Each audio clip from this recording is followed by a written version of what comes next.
So back in 2005, the Christmas there, my stepdad he made a deal with me. He said, if you get $50, you can have an Xbox 360 and Call of Duty 2. And I was like, oh my god, that sounds incredible. That sounds so cool. And so it came down to it, and I didn't get the $50. Didn't do it. My stepdad, he gave me an Xbox, but he did not give me Call of Duty 2. And so I was stuck playing Hexic HD. But, I busted my ass and I got that $50. I don't remember how I got it. It was totally fucking worth it. It was absolutely worth it. Call of Duty 2 was an amazing experience, okay? I had played the demo at Walmart several times at El Alamein, and it was so great. The way that the Thompson submachine gun snaps up and the way that the Nazis were waiting for you at these like specific areas, and like how there are all these like tiny stage battles with this massive diorama going on in the back. Like you felt like you were part of something huge. And unlike most shooters at the time, you were part of a group. You always had NPCs around you. Mind you, the game balanced that by not, because you could just sit back, right, and let the NPCs fight the whole war for you. But the thing is the Nazis, they had spawn points that only got deactivated if you walk up to them. Okay, I mean, I played so much of this that I realized that you can't just sit back and snipe them indefinitely. There will always be more Nazis. So the game is a very offensive one. It's objective based, more so than even like destroy the guns with the Vandalore or whatever.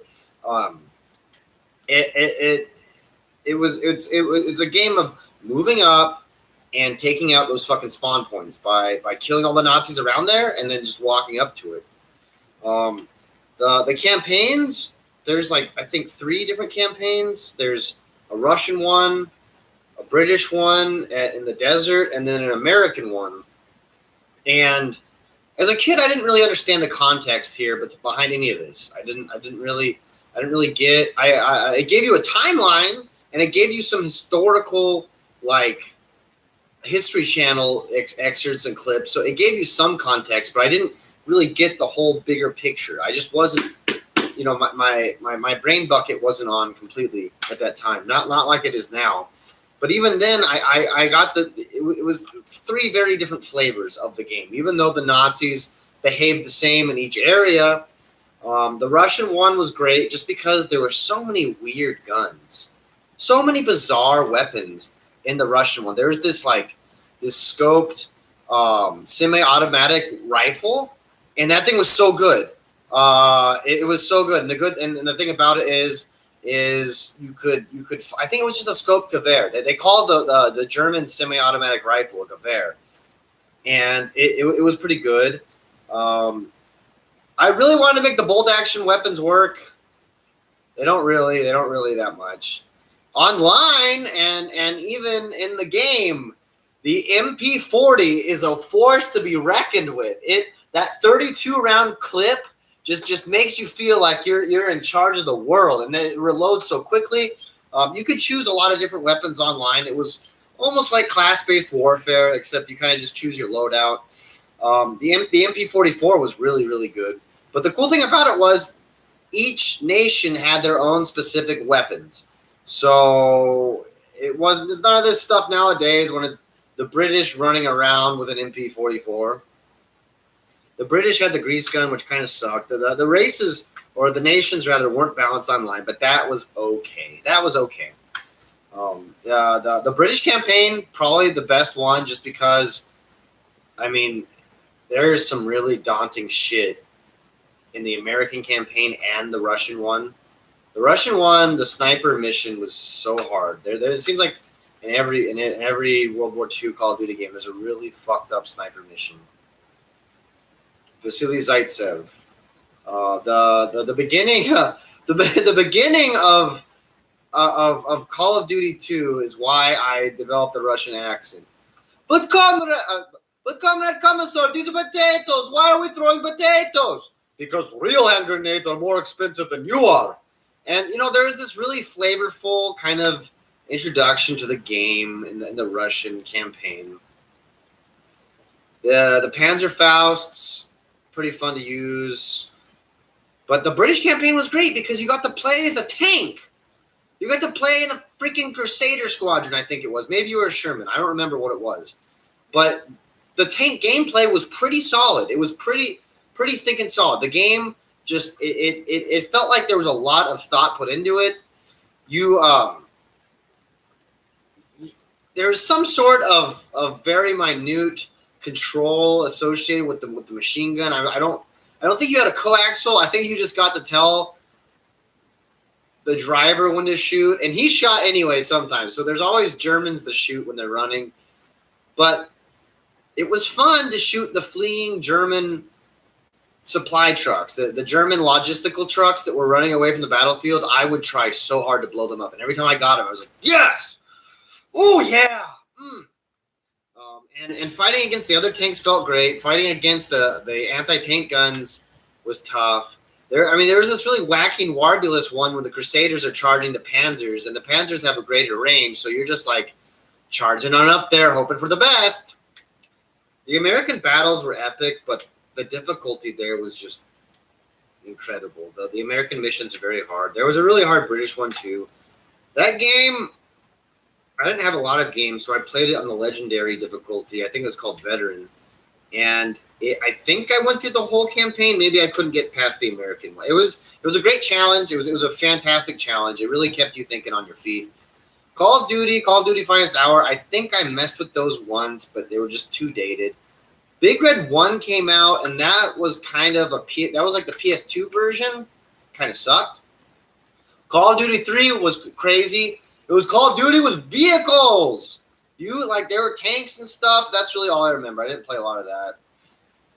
Call of Duty Modern Warfare, wasn't a huge fan. I know a lot of people really like it. It established so many things that we take for granted today, like customizable classes, and it was fun to level up and gear up and all that. That was pretty cool. It was pretty. I'm not. It was a well put together game. It's just the MLG side of it, the super hyper competitive side of it, didn't really get me thrilled. This is where you start seeing grenades just dominating the battlefield. It was scary. Like, you got these really souped up weapons. Not really a fan of the Modern Warfare series, to be quite honest. I didn't actually get into World at War that much. There were some really cool features there. They took the Modern Warfare customization of the guns and they applied it to World War II in a very believable sense. It wasn't. You still had these ridiculous red dot sights and this farcical shit, but you had like bayonets and shit too. You had actual like upgrades that would be feasible and be actually used back then. So it was pretty cool. I remember the campaign. Oh yeah, part of the reason I didn't like that one so much is because the campaign was set in the Pacific. The Pacific theater just isn't that super interesting to me. I don't know why. Maybe it's an aesthetical thing. Fighting the Nazis. I think the greatest war ever was the Nazis versus the Soviet Union. Call it the Great Patriotic War. Call it World War II Eastern Front. Whatever you want. It's so cool because they fought for a battle of complete destruction. I just remember these fucking snipers hanging out in these palm trees at World at War, and that pissed me off. I don't know. I died so many times. The flamethrower was kind of cool, but I got killed using it a lot. There was some great stuff there. I'm not going to say it was a fantastic game. I'm not. It could go either way. I know my friends like it a lot, and I feel like there's a reason they like it so much. And then we have Black Ops. And then we have Black Ops. And then we have Black Ops. This is hands down my favorite Call of Duty multiplayer experience. Maybe it's just because I was at a point in my life where I really needed an escape. It was just a lot of fun. It was just the thing that makes this game so good is that you can actually get shot at, turn around, and return fire. The weapons it was either that they had less accuracy or that the guy had more health. I'm not sure if the players had more health, but you could be moving along, take fire, and then react to the fire. Now, did you necessarily get out of that firefight? Did that work out for you well every time? No, but 1 out of every 3 times it worked out. It worked out well enough for me to think, wow, that was great. It just really worked out. The campaign was great. The campaign was fantastic. It was fine. It was a fantastic campaign. We went from this kind of like, oh, the bad guys are here? Well, let's go over there. And then like, oh, well, that's going to lead us over here. And then you're just like, I'm comparing it to Modern Warfare 2 right now. Modern Warfare 2, you just get betrayed so many times. You go to a helicopter, you get shot. That happens like 2 or 3 times.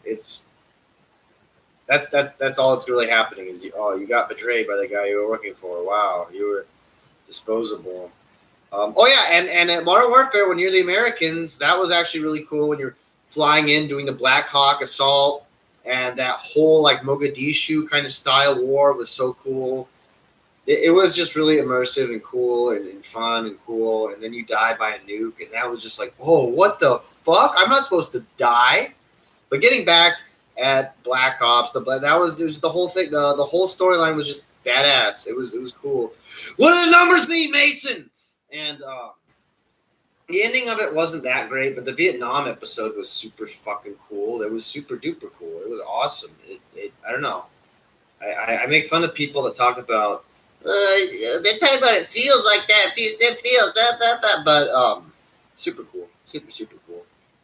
The weapons just seemed to fit right. I remember really what I would do is I spammed the anti-air missile launcher. I think it was like a tier right above in terms of care packages, the spy plane, which was shamelessly just the rebranded UAV. It was the exact same thing. But I felt like I had a pretty good asset to the team just by setting up these anti-air turrets to take out whatever was flying around. And I also felt like it was a good idea to have a missile launcher with me. It was just, I felt like I could provide utility to the team by not just killing, but by dealing with the air assets. I don't think I messed with Modern Warfare 3. I don't think I messed with Black Ops 2. I don't think I messed with Ghost. There was a dog in it. I played Advanced Warfare. That one gave me a good memory. So the one thing I'll say that's great about all the Call of Duties, even the ones I don't like that much,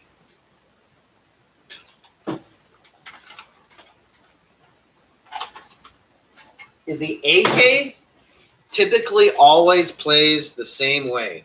You can fit a fat ass magazine on it and just dump out a bunch of rounds. It's the thing that it does, and they don't switch it. They don't switch it up that much, and it's great. They all pretty much handle the same. It's high recoil. You can throw a scope on it if you really want, kid. But it's just, you can have a huge ass magazine and fire all those 7.62 rounds. You're almost like a miniature machine gunner. There's this guy, and he was my boss. He was my sergeant. And so, he's like, oh, play with me and my boys. And so I played with him. It was pretty good, but they all laughed at me because I called him sergeant. I don't know what the fuck to call him. I guess I was just naive. I mean, I didn't really like the guy, so I wasn't going to call him by his first name. But one time I got, like, the way the matchmaking worked, whatever, they were balancing the team, so they put me on the other team. And they were all in this hallway. They were all in this hallway shooting outwards like this, right? And they had my team suppressed, and I came up behind him, and I dumped, I think it was a 50-round mag or 40 or something down the hallway, and I killed like 5 or 6 of them. Killed just 5 or 6 of them. I had a lot of fun doing that, but this highlights kind of the downfall of Call of Duty, which is the maps just kind of went downhill. When the maps are great, you don't even notice it, okay? That's the tragedy behind it. When the maps are awesome, you don't notice it because you actually have areas where you fight over. But it came to this point where you're just kind of like, and Black Ops was kind of bad about this too. I'm not going to say it didn't have this sorted out, but you're kind of just like a piranha, really, circling around the outside of the map continuously to to just shoot people in the back. At the end of the day, it's about shooting people in the back in a way that they can't shoot at you.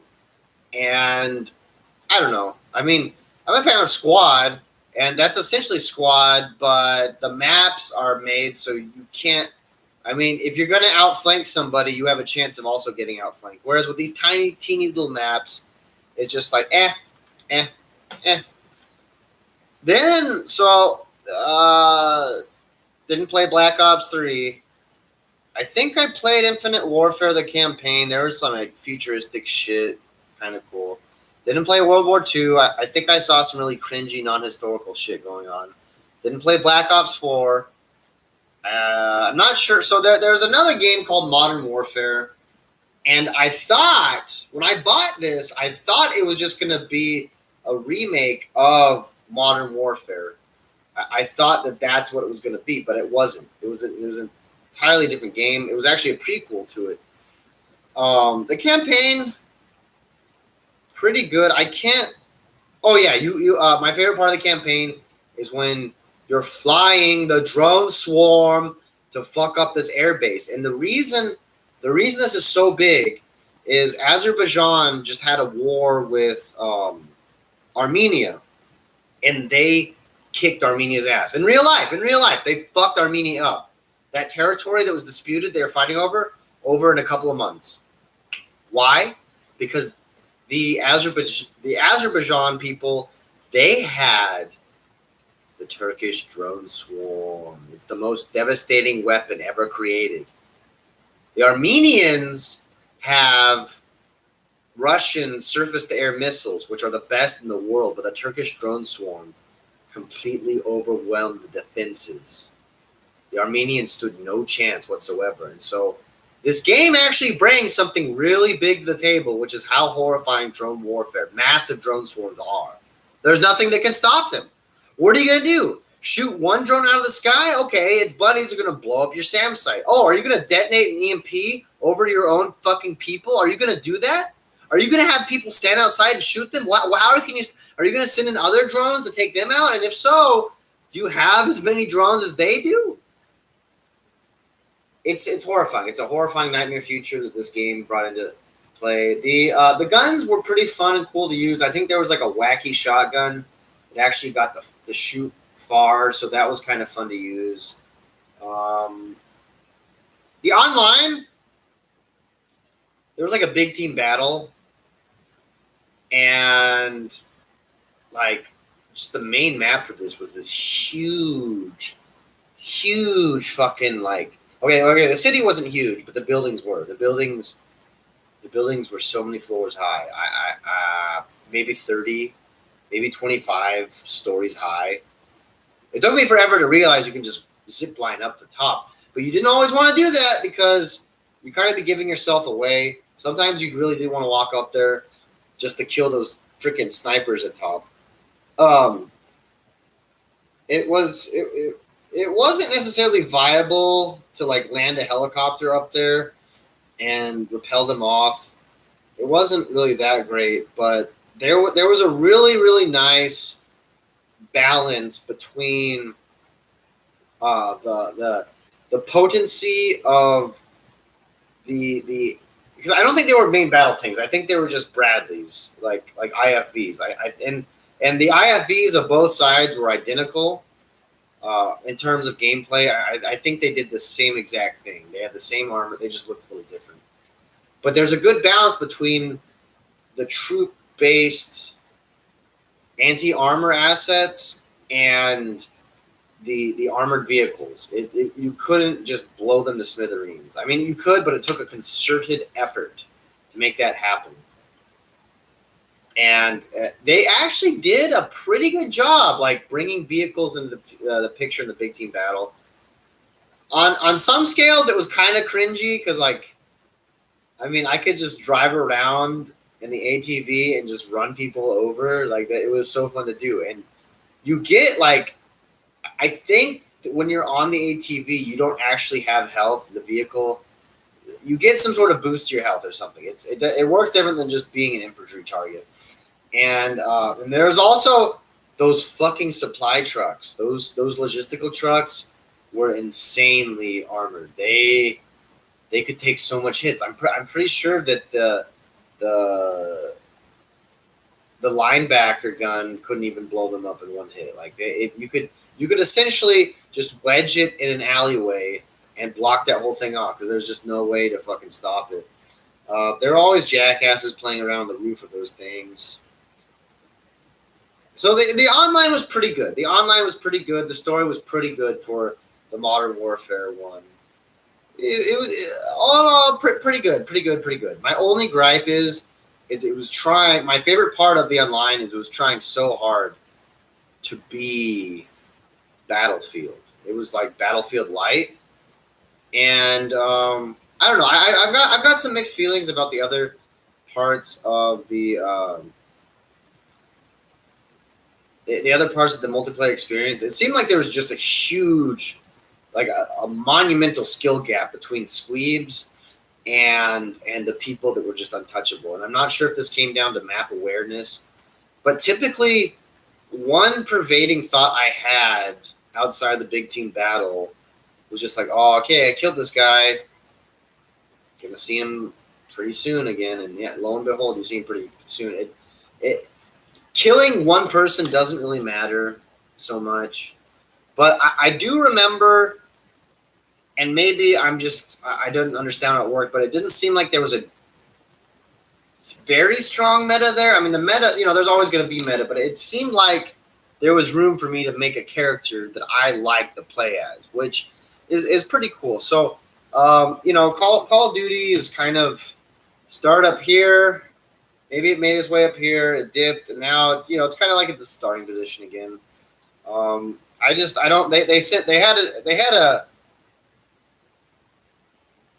They had a political message that they played, and I don't know. I didn't like that. I didn't like that you start up your game and you have to read a political message. So I stopped playing it after that. The game ultimately, it didn't feel like the other games where it's just like, I want to progress. It's like, okay, here's the game.